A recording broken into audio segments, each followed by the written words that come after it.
So here we have this Democrat candidate running for mayor in a Texas town, and he was literally arrested by authorities while he was in the process of stuffing envelopes with fraudulently received absentee ballots. So what's going on here? Because Democrats and even the FBI director assured me that this wasn't happening. Yeah, they've missed the boat on this.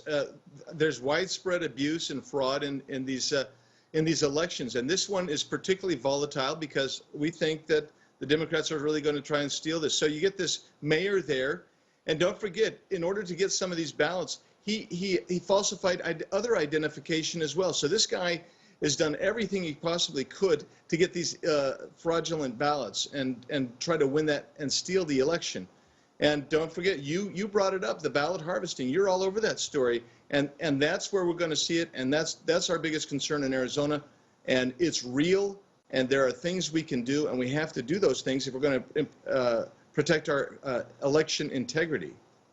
I want to know what exactly is going on right now in your district, because we're hearing, for example, from our viewers all over the nation. I know, for example, in the county, even where I live here in California, a lot of Republicans are saying they aren't even getting their ballots. They aren't even getting the ballots that they've been getting for many, many years now. Even though they're active and they're registered to vote, they're not getting their ballots. For example, like I said myself, usually I get my ballot about a month before the election.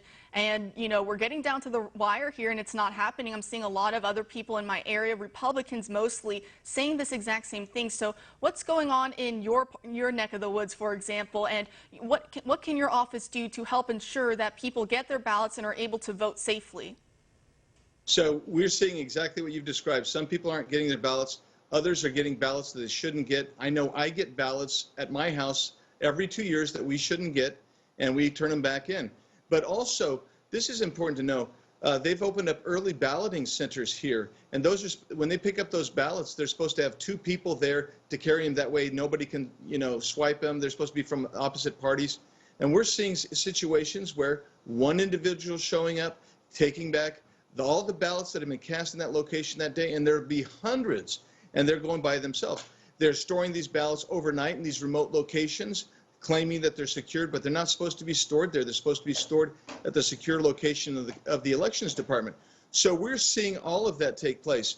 What we're doing is when we get constituents that call in and say, we've got a problem here, we're pointing them out to the local elections officials, and where necessary, we send them to some of the advocates that are trying to make sure that these elections have integrity here. So we're doing at least those couple of things, and that's important.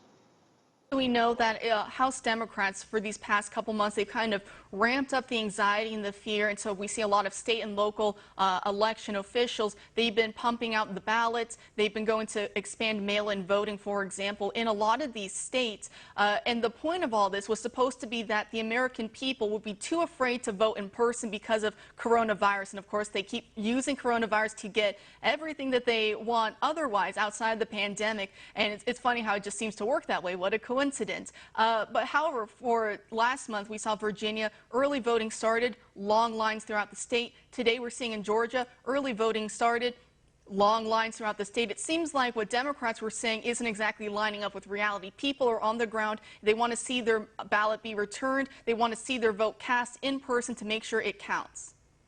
No, that's exactly right. We're seeing the same thing. So when we have these early balloting centers, you can actually go in and actually physically vote.